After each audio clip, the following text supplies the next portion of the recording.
오늘 김마이클 성도님이 성경 봉독을 해주셨는데 지난 4월 거의 말에 보스턴 마라톤 42.19km를 완수하시고 오셨습니다. 그게 뭐 대단한가 싶은데, 보스턴 마라톤은 전 세계 3대 마라톤 안에 속하면서도 모든 아마추어 마라톤들이 가장 뛰어보고 싶어 하는 곳이 바로 보스턴 마라톤입니다. 근데 거기 아무나 뛰고 싶다고 뛰는 게 아니고요, 자기의 기록을 공증받아서 제출해서 그리고 인정을 받아야 뛸 수 있습니다. 그러니까 아무나 못 뛰는 거죠. 근데 우리 김마이클 성도님이 올해 7순이세요.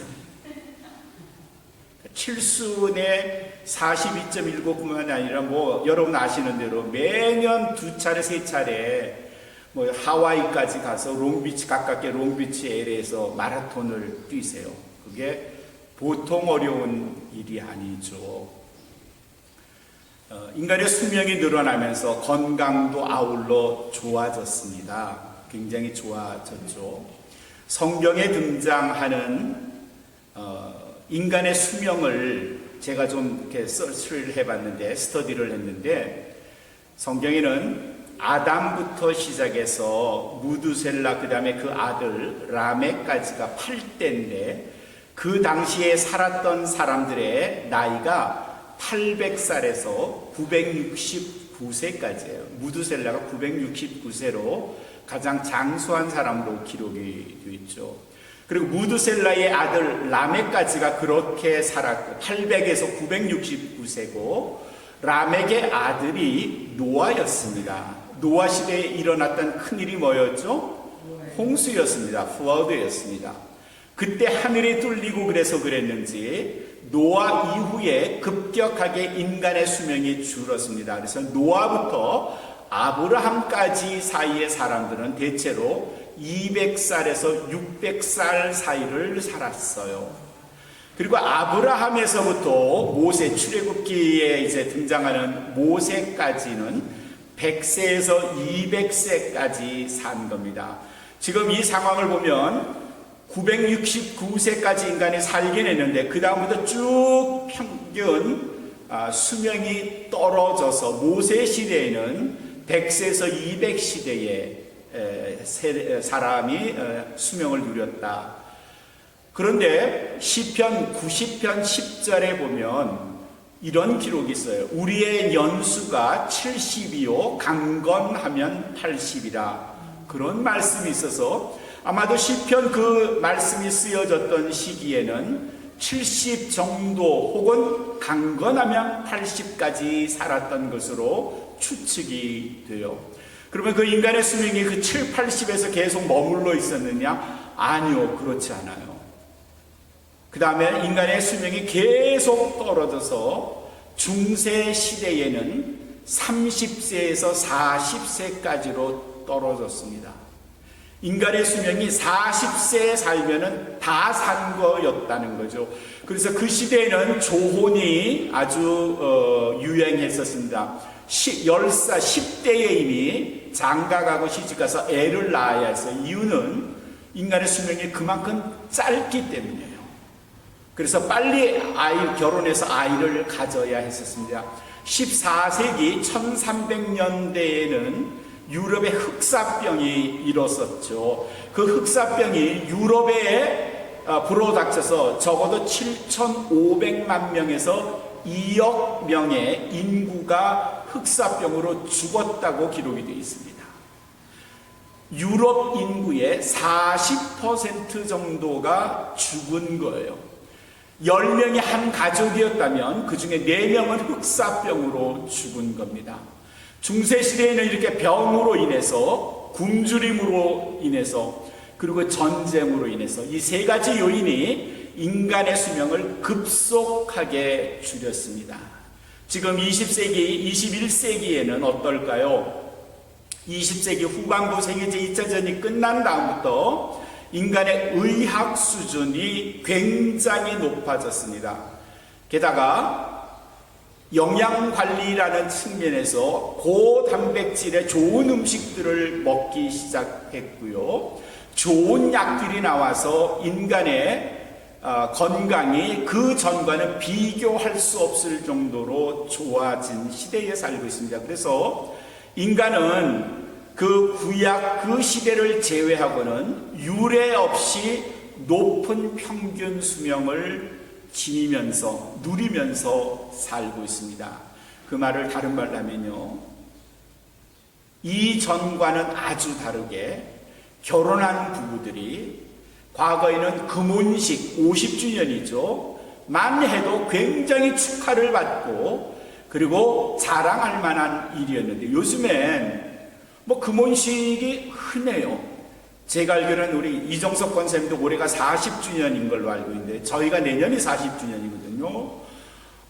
그러다 보면 금방 50주년이 되고요. 그 다음에 금강석 혼이라고 그래서 60주년 또 별로 그 60주년 하신 분들도 제가 알기로는 우리 윤하준 권사님도 그렇게 되셨고 장 권사님도 장로님하고 하면 60주년 넘으신 걸로 제가 알고 있고요.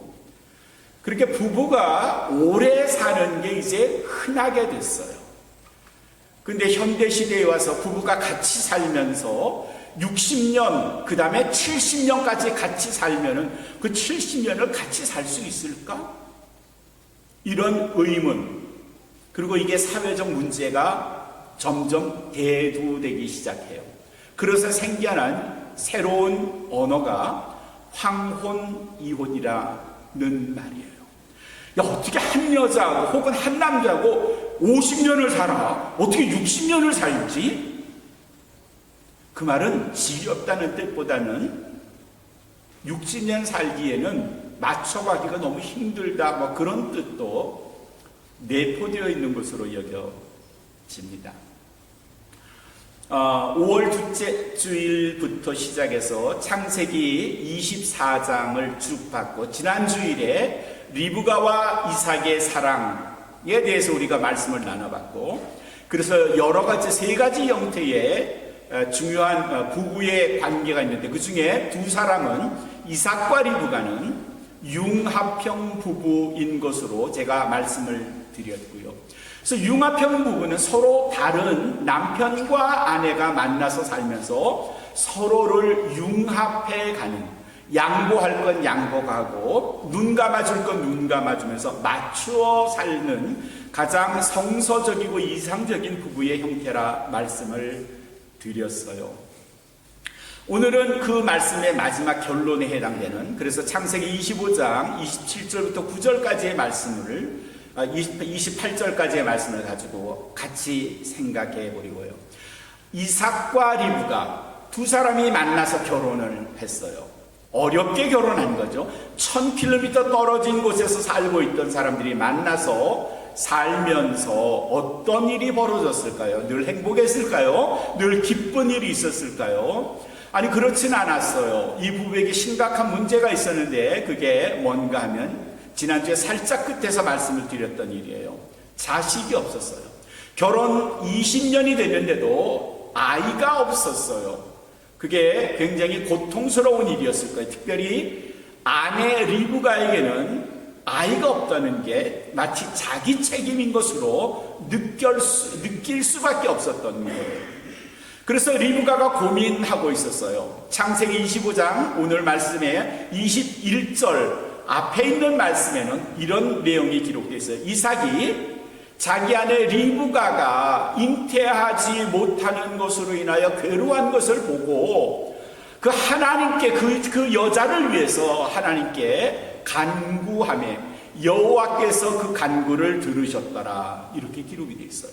그 말은 뭐예요? 이삭이 자기 아내가 아이 못 낳는 것에 대해서 너무 힘들어하고 스트레스를 받는 걸 보고 하나님께 기도했다는 거예요. 여호와께 간구했더니 여호와께서 그의 기도, 이삭의 기도, 남편의 기도를 들으시고 그에게 태를 허락하셨어요. 그 다음에 이어지는 말씀을 쭉 보면 드디어 리브가가 임신을 했는데 쌍둥이를 임신했어요. 아들 둘이었어요. 그러니 몸이 얼마나 무거웠을까요? 아들을 출산을 했어요. 둘째 아이가 큰아이의 발을 붙잡고 나왔대요. 큰아이의 이름을 성경엔 에서, 영어로는 이서라고 하죠. 에서였고요. 둘째 아들의 이름은 야곱이라고, 제이콥이라고 지었어요. 두 아이 얼마나 복덩이겠습니까? 결혼 20년 만에 그것도 한꺼번에 그것도 아들을 얻었어요. 굉장히 기뻤을 거예요. 잘 키웠고요. 넉넉한 살림의 이삭은 그 두 아이의 교육을 위해서, 그 아이가 자라는 것을 위해서는 아끼지 않고 그 두 아이에게 헌신적으로 제공을 하며 양육했을 거예요. 잘 자란 거예요. 청년이 됐고 나이가 제법 든 거예요. 오늘 27절의 말씀은 바로 그때의 이야기예요. 이 아이들이 장성했어요. 잘 자랐어요. 근데 첫째 아들 에서는 익숙한 사냥꾼이었으므로 그랬어요. 익숙한 사냥꾼이요. 그 말은 솜씨 좋은 사냥꾼이다. 백발백중 활을 쏘면 잘 맞추는 타고난 사냥꾼이었다 그래요. 그래서 그는 들판에 거주했대요. 그러니까 집에 잘 없었던 거예요. 늘 사냥 다니라고 분주했던 거예요. 그 다음에 이어지는 말씀은 둘째 야곱에 관한 말씀이네요. 그는 조용한 사람이었대요. 그래서 늘 장막에 거주했다. 이렇게 기록이 됐어요. 두 아이가 같은 어머니 리브가의 배에서 낳는데 영 딴판인 거예요. 큰아들은 사냥꾼이 거칠고요, 아주 호탕하고요, 남성적인 거예요. 근데 그에 반해서 둘째는 조용하고 집에서 책을 읽었거나 요리를 했거나 그런 성격이었던 것 같아요. 그야말로 서방님의 전형적인 타입이 야곱이었어요. 같은 배에서 태어났지만 너무 다른 두 아들이었어요. 근데 그 마지막 절에, 오늘 본문의 마지막 절, 그 안에 그 마지막 절의 말씀에 뭐라고 되어 있는가 하면, 아버지 이삭은 에서가 사냥한 고기를 좋아함으로 그를 사랑하였고, 아버지는 큰아들이 사냥한 음식, 고기를 좋아해서 그래서 그 아들, 큰아들을 좋아했대요. 반면에 리브가는 집에서 조용히 있으면서 책을 읽고 공부를 하고 엄마를 도와서 요리를 하고 설거지를 하고 청소도 좀 하고 쓰레기도 좀 갖다 버리고 이런 아들 야곱을 사랑하였더라. 오늘 말씀은 그렇게 되어 있어요. 리브가와 이삭이 사랑해서 결혼하고 사랑해서 아이도 낳았는데 늘 행복했을까요? 아니에요. 이들에게도 다른 게 있었어요. 다른 게 차이가 있었어요. 차이가 있던 이삭과 리브가. 그래서 그런지 오늘 본문 말씀은 아버지 이삭과 어머니 리브가가 서로 좋아하는 게 다르다고 이야기를 하고 있고요. 이 다른 건 결국 이 가정의 아픈 가시가 되었고요. 그건 이 가정에 큰 괴로움이 되기 시작했어요. 그건 곧 편애, favoritism이에요. 편애, favoritism. 내가 좋아하는 것에 대해서 상대와 상의 없이 그저 내 주장대로 일방적으로 한쪽을 좋아하는 것, 그걸 우리는 편애, favoritism이라고 해요. 아버지 이삭은 큰아들을 무지하게 좋아하는 거예요. 물론 오늘 성경은 그가 고기를 사냥해 와서 아버지를 대접해서 좋았다지만 아버지의 마음에는 장남에 대한 절대적인 믿음을 가지고 있는 거예요. 유대 사회도 우리하고 한국하고 비슷해요. 장남 우선이에요. 뭐든지 장남이에요. 장남이 최고고 장남에게 모든 걸 다해요. 심지어 아버지가 어디 여행을 가거나 출장을 가거나 며칠 집을 비우면 야, 네가 아빠를 대신하는 거야. 장남에게 그렇게 말하죠. 그렇죠? 엄마가 계심에도 넌 아빠의 자리를 대신하는 거야. 그래서 장남은 한국도 이스라엘도 아주 세도 있는 아들이 됐어요. 이 이삭도 큰아들 에서에게 그런 마음을 가졌던 거예요. 그리고 이스라엘 백성들은 큰 아들이 종교적으로나 가정적으로나 혹은 유산에 있어서도 다른 자녀에 비해서 2배를 더 주게 돼 있어요. 그러니 이삭은 이 에서에 대한, 큰아들에 대한 절대적인 사랑을 가지고 있는 거예요. 그게 편애예요. 어머니 리브가는 자기 둘째 아들, 똑같은 배에서 난 조금 늦게 태어난 야곱이 안타까운 거예요. 늘 미안한 마음 들었고요. 안 돼 보였던 거예요. 늘 뒷전이었고, 아들 취급 잘 받지 못하고 아들로서의 대우도 받지 못하는 이 야곱에게 끌릴 수밖에 없었어요. 그건 리브가가 난 너 좋아가 아니라 넌 사랑을 아버지한테 못 받는구나, 내가 널 사랑해 줄게, 이렇게 품은 거예요. 한국 가정에도 이 편애, 특별히 장남에 대한 혹은 장녀에 대한 이런 편애가 굉장히 가정을 불안하게 만들곤 해요.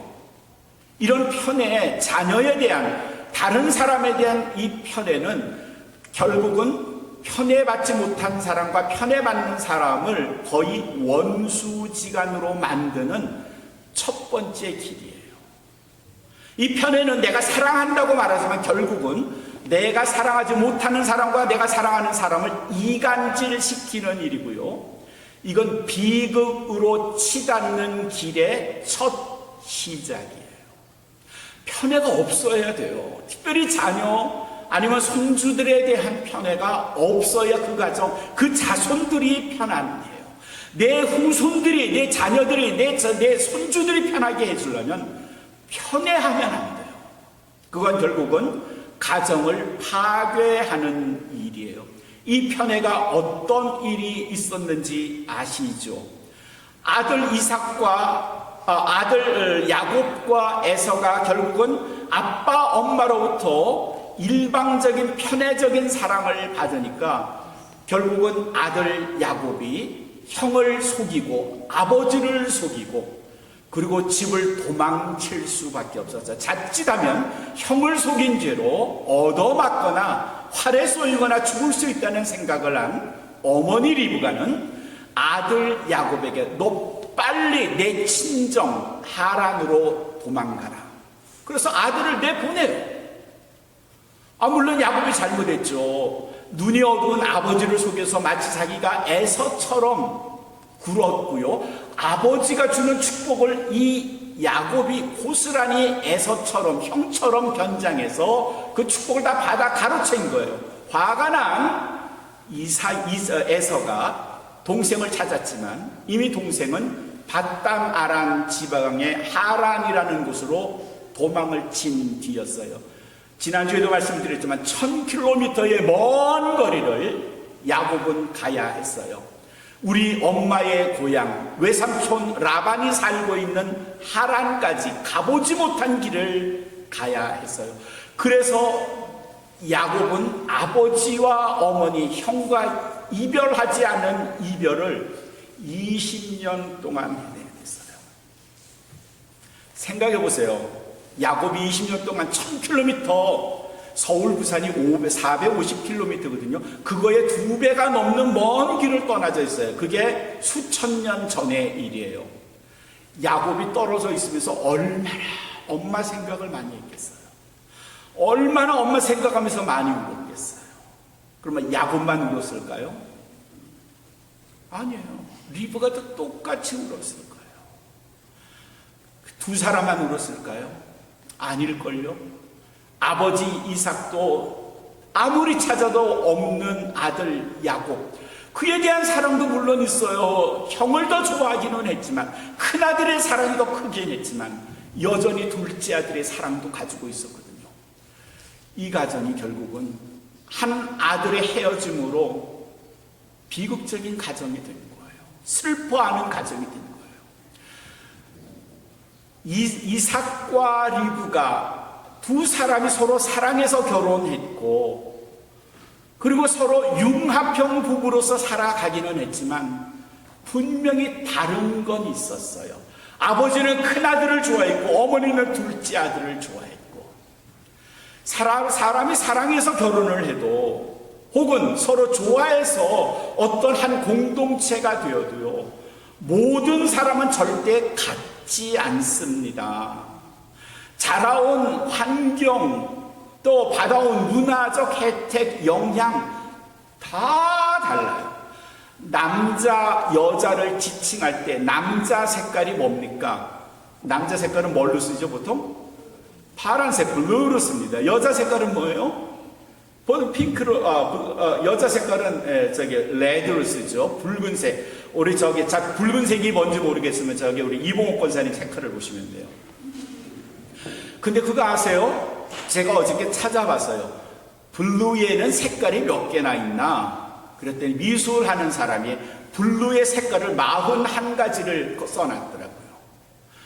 블루에도요, 뭐 스카이 블루, 코발트 블루 이 정도뿐만 아니라 엄청나게 많은 블루가 있어요. 레드는 그거보다 더 많이 있어요. 남자와 여자는 블루와 레드처럼 아주 다른 존재예요. 근데 이 다른 사람들이 어떻게 살아가죠? 방법은 하나예요. 맞추는 거예요. 맞춰서 사는 거예요. 맞추지 않고 양보하지 않고 배려하지 않고 자기 색깔만을 나타낸다면 그 부분은 생존이 불가능해요. 그건 부부가 아니라도 가족이라도 마찬가지고 온마음 교회 같은 이런 커뮤니티라도 마찬가지예요. 우리 모두가 같지 않아요. 살아온 배경 다 다르고요.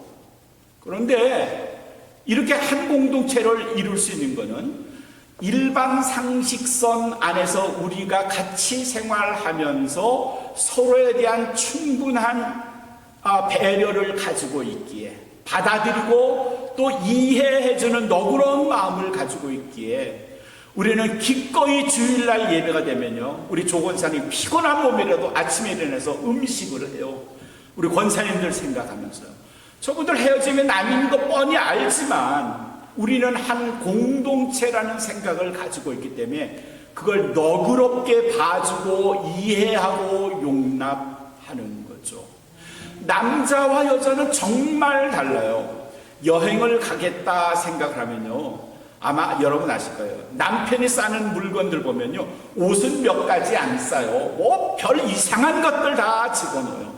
아내의 눈으로 보면, 남편이 짐 싸는 거 보면 도대체 여행 가서 뭘 입을런지 걱정이 안 될 수가 없어요. 반면 남편이 아내의 짐 싸는 걸 보면요, 저게 뭐지? 저거 뭐 하는 거야? 왜 저런 걸 가져가지? 이런 생각해요. 남자와 여자의 취향이, 타입이 아주 달라서 그래요. 제가 200불을 우리 노상문 집사님하고 조 권사님한테 줬다 합시다. 또 부부 우리 이미성 권사님하고 이정석 권사님하고 줬다 합시다. 남편이 그 200불 가지고 사는 것과 아내가 200불 가지고 사는 품목은 아주 딴판이에요. 그거 아세요? 남자들은요, 기계 잘 만지고 하면요, 공구를 사러 가요. 공구를 사러 가고요. 그 다음에 요새 나오는 뭐 테크놀로지, 전자 제품에 관련된 것들을 사러 가기도 하고요. 그래서 자기가 좋아하는 것, 그동안 해보고 싶었던 것에 대해서 집중하는데, 여자들 대체로입니다. 대체로 다는 아니죠. 우리 조 권사님 같은 경우는요, 그 200불 가지고 이걸 어떻게 쓰지? 2시간 동안 200불 쓰고 오라 그러는데 1시간 반은 뭘 사지 고민하다가 마지막 30분에 뭐 하시는지 아세요? 딸을 위해서 양말 한 컬레, 아들을 위해서 티셔츠 한 벌, 남편을 위해서 뭐 하나 사. 자기 건 아무것도 안 사요. 저분이 그러신 분이에요. 그렇다고 하세요. 대부분의 여자들은 자기 것 아닌 가족을 위해서 200불을 쓰려고 해요. 근데 남편은 평소에 취미생활 해보고 싶었던 것에 관심을 갖죠. 제가 드리는 말씀은 남자하고 여자하고는 구조적으로 같아요. 그걸 가지고 남자에게 당신은 아주 이기적이야, 왜 너 당신 것만 사, 이렇게 말하지 마세요. 그냥 그러려니 하세요. 여자 보고 왜 당신은 당신 걸 안 쓰고 가족들만 사? 네, 그냥 여자는요, 자기를 보는 게 아니라 가정을 보는 눈을 가졌기에 그래요. 그건 그냥 그렇게 이제까지 살아오신 거고 그런 시각을, 그런 마음을 가진 거예요. 그거 가지고 왜 넌 이거 샀냐, 왜 당신은 그거 샀냐라고 싸울 이유가 없는 거죠. 그걸 그냥 그래서 남자는 그 다음에 또 200불 생기면 노집사님, 그 다음에 조건 사는 걸 사셔야 돼요. 그러면 우리 남편 정말 최고다 이렇게 말씀하실 거라고.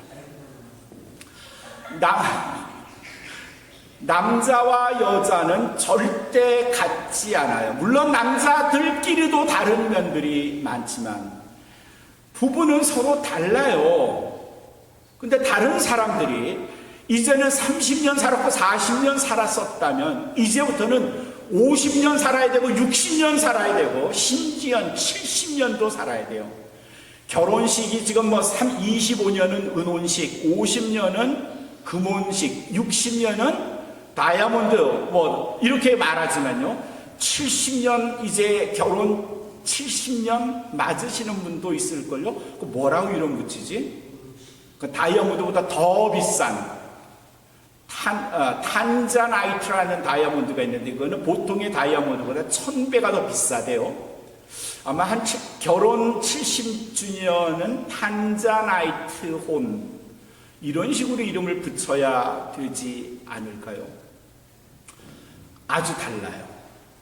그렇지만 그 다름에도 불구하고 리브가와 이삭처럼 이렇게 싸우는 일이, 편애하는 일이 있음에도 불구하고 부부는 그리스도 안에서 그리스도의 사랑을 느끼면서 그렇게 살아야 돼요. 왜냐하면 그리스도가 우리의 색깔을 보고 사랑해 주신 게 아니거든요. 우리의 성격을 보고 사랑해 주신 게 아니거든요. 그리스도께서 우리를 위하여 죽으신 건 내 피부 색깔, 내 성품 이런 거 보고 사랑해 주시거나 날 구원해 주시는 게 아니거든요. 그렇다면 내 배우자가, 내 짝이, 내 가족이 하나님이 주신 가족이라고 생각하신다면 주님이 나를 사랑해 주시는 것처럼 나도 그들을 사랑해 줘야 하는 것, 그게 바로 그리스도인들이 해야 하는 거겠죠. 다릅니다. 부부도 다르고요, 같은 공동체 안에서도 다릅니다. 그렇지만 사랑해 주는 데에 최선을 다해요. 그리고 도와주려고 하는 의지를 가지셔야 돼요. 배우자는 배우자들끼리, 교회 안에선 교회 안에서 누가 힘이 필요하다면, 누군가가 도움이 필요하다면 기꺼이 도와주셔야 돼요. 게다가 또 한 가지를 더 한다면요, 인정해 주셔야 돼요. 그 인정이란 뭔가 하면, 저도 사실은 이건 잘 못해요. 아내가 밥을 차려주면 매번 고맙다고 말하려고 하는데 때론 저도 바쁘다가 잊어버리고 내요. 아내가 베풀어주는 작은 사랑, 밥상 하나에도 고맙다고 감사하다고 말해야 되고요, 여성교회들이 정성을 다해서 차려주는 우리 친교회도 감사하다고 고맙다고 말해야 해요. 남편이 그저 무심코 해주는 작은 것에도 아내는 기뻐하면서 고마워해야 하고 감사해야 해요. 뭔가를 들어주거나 날라주거나 쓰레기를 버려주거나 뭘 하면요, 그거 그냥 당연히 해야 하는 것으로 알고 그냥 지나치지 마시고요, 그 작은 것 하나에도 누군가가 나를 도와준다면 고마워해야 돼요. 우린 어차피 같은 사람이 아니에요. 여러분 다 같은 사람이에요. 저 사람은 나하고 너무 틀려. 그렇다지만 본인 스스로는 어떻습니까? 나도요, 저 자신도 10년 전에 저와 지금의 제가 다르고, 여러분도 10년 전에 여러분과 지금의 여러분이 다르잖아요. 한 달 전과 지금도 다르고요, 같은 나라고 해도 아침과 저녁이 다를 수 있고요, 날씨가 맑을 때와 좀 흐릴 때에 내가 달라지는 건 여러분 잘 아시잖아요. 나도 이렇게 수시로 변하는데 어떻게 나와 똑같은 사람을 찾으려고, 나와 다르다고 그를 차별하고 무시하고 그리고 그를 미워하시렵니까? 나도 늘 바뀌는데 그 바뀌는 것에, 다른 것에 대해서 너무 다르다 하지 마시고요, 그걸 그리스도의 상으로 받아들이시는 겁니다.